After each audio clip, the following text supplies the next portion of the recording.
జిల్లా అంటే ఆంధ్రప్రదేశ్లో ఉన్నప్పుడు అసలు తెలంగాణలోని ఎట్లా మోసం చేసిండ్రో చూడాలంటే మనం జనగామలో అన్న చెప్పినట్టు దేవాదుల ప్రాజెక్ట్ ఒకటి చూస్తే సరిపోతుంది అన్నట్టు.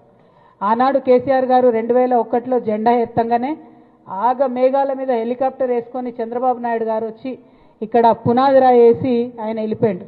అది మళ్ళీ ఎన్నో ఏండ్లకు కానీ కేసీఆర్ గారు తెలంగాణ రాష్ట్రం ఏర్పడ్డ తర్వాత దానికి వాటర్ సోర్స్ ఐడెంటిఫై చేసి ఇందాక పెద్దన్న చెప్పినట్టు సమ్మక్క సారక్క బ్యారేజ్ నిర్మాణం దాదాపుగా 90% పూర్తయింది చేసి ఇప్పుడు నీళ్ళు ఇచ్చేటటువంటి పరిస్థితికి వచ్చింది. తెలంగాణ రాష్ట్రం వచ్చినాక మన ఊర్లకు నీళ్లు వారినాయి, నిధులు కూడా వారినాయి అదే విధంగా. కానీ ఈ గత సంవత్సర కాలంగా చూస్తే 95% మనం సమ్మక్క సారలక్క బ్యారేజ్ పనులు పూర్తి చేసి ఉన్నాం. ఆ మిగతా 5% అంటే ఏనుగెళ్ళింది తోక చిక్కింది అన్నట్టు ఉంది పరిస్థితి. అంది ఆ మిగతా 5% పనులు చేయలేని చేతగాని దద్దమ్మ ప్రభుత్వం కాంగ్రెస్ ప్రభుత్వం అని నేను జనగామ జిల్లా ప్రజలందరూ కూడా గుర్తు చేస్తా ఉన్నా. మరి కాంట్రాక్టర్లకు మాత్రం బిల్లుల మీద బిల్లులు ఇస్తున్నారు తప్పితే తట్టెడు మట్టి కూడా ఎత్తిపోయలే. మరి ఇదే కడియం శ్రీహరి గారిని అడుగుతా ఉన్నా నేను, మీరు ఇదివరకు ఇరిగేషన్ మినిస్టర్గా చేసి ఉన్నారు, మీకు తెలియదా దేవాదులలో జరిగిన మోసం? ఆనాడు మీరు చంద్రబాబు నాయుడు గారు పక్కన లేరా? మరి తర్వాత కేసీఆర్ గారు పక్కన ఉన్నారు. ఎంత న్యాయంగా మనం డిజైన్ చేసుకున్నాము. ఆ ప్రాజెక్టు వల్ల ఇవాళ అన్న చెప్పినట్టు 1,50,000 ఎకరాలకు నీళ్లు వారే పరిస్థితి ఉంది. మీకు తెలియదా? మరి మీరు సీనియర్ నాయకులు కాదా? అడగండి మీ ముఖ్యమంత్రిని. ఎవరి కోసం అడుగుతారు? స్టేషన్ గన్పూర్ ప్రజల కోసం, జనగామ జిల్లా ప్రజల కోసం అడగండి. కంప్లీట్ చేపియండి సమ్మక్క సారలమ్మ బ్యారేజ్ని. సీనియర్ నాయకులు అయి ఉండి అవకాశవాదం కోసం మీరు పార్టీ మారింది. ప్రజలు మాత్రం మిమ్మల్ని క్షమించే ప్రసక్తే లేదని ఈ సందర్భంగా తెలియజేస్తా ఉన్నాం. మీరు పార్టీ మారినరు, అక్కడ ఉన్నారు. ఇప్పుడు ఉన్నప్పుడు కనీసం ప్రజలకు పనికొచ్చే పనన్నా చేయండి. ఈ బ్యారేజ్ ఫినిష్ చేయండి. ఇంతకుముందు రాజన్న గారు ఛాలెంజ్ చేసినట్టు పోయి ఏం లాభం? ఒక్క సంవత్సరం నుంచి ఒక్క రూపాయి దేకపోతే ఏం లాభం ఉంటుంది? కోర్టులు మీరు చూస్తూ ఉన్నారు, దేశవ్యాప్తంగా కోర్టులలో చాలా మంచి తీర్పులు వస్తూ ఉన్నాయి. అన్ని రాష్ట్రాలలో కూడా విపరీతమైనటువంటి పార్టీ ఫిరాయింపులు జరుగుతున్నటువంటి నేపథ్యంలో అద్భుతమైన తీర్పులు వస్తూ ఉన్నాయి. మనం కూడా బీఆర్ఎస్ పార్టీ నుంచి సుప్రీంకోర్టులో కేసు వేసి ఉన్నాం. న్యాయ వ్యవస్థపై మాకు సంపూర్ణ విశ్వాసం ఉంది.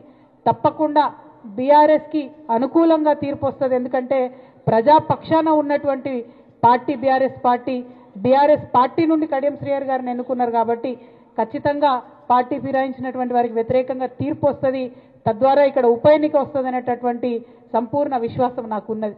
మరి మన ప్రజలు, జనగామ జిల్లా ప్రజలంటే మీకు తెలుసు, చాలా చైతన్యం ఉన్నటువంటి ప్రజలు. ఖచ్చితంగా ఉప ఎన్నిక వస్తే 100% స్టేషన్ గన్పూర్లో మళ్ళీ గులాబీ జెండానే ఎగురుతుందని చెప్పి ఈ సందర్భంగా నేను తెలియజేస్తా ఉన్నాను. అన్న రాజన్న గారి ఆధ్వర్యంలో అద్భుతంగా బీఆర్ఎస్ పార్టీ కార్యక్రమాలు చేసుకుంటా ఉన్నాం. ప్రభుత్వ వైఫల్యాలను ఎండగడతా ఉన్నాం. కనీసం శాంతి భద్రతల మీద కూడా పట్టులేనటువంటి పరిస్థితి. ఇక కళ్యాణ లక్ష్మిలు, కేసీఆర్ కిట్లు అంటే మాయమైపోయినాయి. ప్రభుత్వం మాత్రం ఒక్క రూపాయి కూడా సంక్షేమానికి విడుదల చేస్తలేదు. మేము డిమాండ్ చేస్తూ ఉన్నాం, మీరు ఇస్తానన్నటువంటి పథకాలన్నీ కూడా తక్షణమే ఇవ్వండి. మీరు ఒక పక్క రైతుల్ని మోసం చేస్తున్నారు. రైతు భరోసా ఇస్తాం జనవరి 26 నాటికి టకీ టకీ టకీ మనం పడుతుంది అన్నాడు ముఖ్యమంత్రి గారు. మరి 26 అయిపోయింది, ఇంకో ఫిబ్రవరి కూడా వచ్చింది, ఇంకా పడతనే లేవు. 2 ఎకరాల వాళ్ళకి అక్కడనో ఇక్కడనో వచ్చింది అంటున్నారు కానీ సంపూర్ణంగా వచ్చిన దాఖలాలు లేవు. రుణమాఫీది కూడా అదే పరిస్థితి. చెప్పింది ఒకటి, జరుగుతున్నది ఒకటి. సంక్రాంతికి సన్నబియ్యం ఇస్తామన్నారు, ఇచ్చిండ్రానే? రేషన్ కార్డులు కూడా ఇస్తలేరు, సన్నబియ్యం కూడా ఇస్తలేరు. ఎక్కడ కూడా వ్యవసాయం ఆపకుండా ఖచ్చితంగా చివరి గింజ వరకు కొంటామని కొంటే ఆనాడు కరోనా విపత్తు కాలంలో కూడా రైతుల చేతుల పైసలు ఉండే. ఇవాళ మీరు ఆలోచన చేయండి, 10% కూడా ప్రొక్యూర్మెంట్ చేస్తలేరు ఇవాళ ప్యాడీ. చాలా దారుణం. ఒకటి కాదు, 2 కాదు, అన్ని మోసాలే, అంతటా మోసాలే. కాంగ్రెస్ పార్టీ అంటేనే దగా, మోసం అనేటటువంటి పరిస్థితికి తీసుకొచ్చిండ్రు. మన కేసీఆర్ గారు నేర్పించింది ఒకటే, నిజం చెప్పాలి, నిర్భయంగా మాట్లాడాలి, ప్రజల హక్కులు సాధించే వరకు ఎత్తిన జెండా దించకుండా కొట్లాడాలి. ఖచ్చితంగా అదే చేస్తాం, ఇంకొకటి చేయం. ఇవాళ కాంగ్రెస్ పార్టీ ఆడినటువంటి అబద్ధాలను కూడా ఎండగడతాం. నిజంతోనే వాళ్ళ యొక్క నైజాన్ని ప్రజలకు చూపిస్తాం. తప్పకుండా మళ్ళీ బీఆర్ఎస్ అధికారంలోకి వస్తుంది. వచ్చినాక ఈ పెండింగ్లో ఉన్న పనులన్నీ కూడా పూర్తి చేసుకుంటామని ప్రజానికానికి అందరికి కూడా తెలియజేస్తూ, మరి ఈ క్రమంలోనే మీరు చూస్తే రాష్ట్ర వ్యాప్తంగా ఉన్నటువంటి బీఆర్ఎస్ పార్టీ కార్యకర్తలందరి మీద కూడా కాంగ్రెస్ పార్టీ ఒక కక్షపూరితమైనటువంటి వ్యవహారం చేస్తున్నది. ఎందుకు కక్షపూరితంగా అంటే ముఖ్యమంత్రి గారికి భయం, రాహుల్ గాంధీ గారికి భయం. నిన్న వచ్చేది ఉండే వరంగల్ రాహుల్ గాంధీ గారు, రాకుండానే వెళ్ళిపోయారు. ఎందుకంటే వరంగల్లో చేసిన రైతు డిక్లరేషన్లో 0.5% కూడా ఇంప్లిమెంట్ చేయలే వాళ్ళు. ఆ భయంతోనే వెళ్ళిపోయినటువంటి పరిస్థితి. మేము కూడా చూస్తూ ఉన్నాం. బీఆర్ఎస్ కూడా పింక్ బుక్ మెయింటైన్ చేయడం మొదలు పెడుతుంది. ఇబ్బంది పడొద్దు, ఇంతకింత తిరిగి చెల్లిస్తామని కూడా మీకు తెలియజేస్తా ఉన్నాం.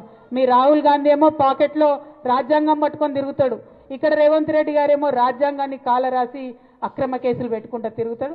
చూస్తూ ఉన్నాం. డెఫినెట్గా లెక్కలు మేము కూడా పెట్టుకుంటాం. మా కార్యకర్తలను కాపాడుకుంటూనే మీ లెక్కలు కూడా తీసి ఇంతకింత మేము అధికారంలోకి వచ్చినాక తప్పకుండా తిరిగి చెల్లిస్తామని ఈ ప్రభుత్వానికి హెచ్చరిక చేస్తూ మరి కార్యకర్తలందరి పక్షాన బీఆర్ఎస్ పార్టీ నిలబడి ఉంటుందని చెప్పి మీకు మరొక మారు భరోసా ఇస్తూ థ్యాంక్ యూ. జై తెలంగాణ.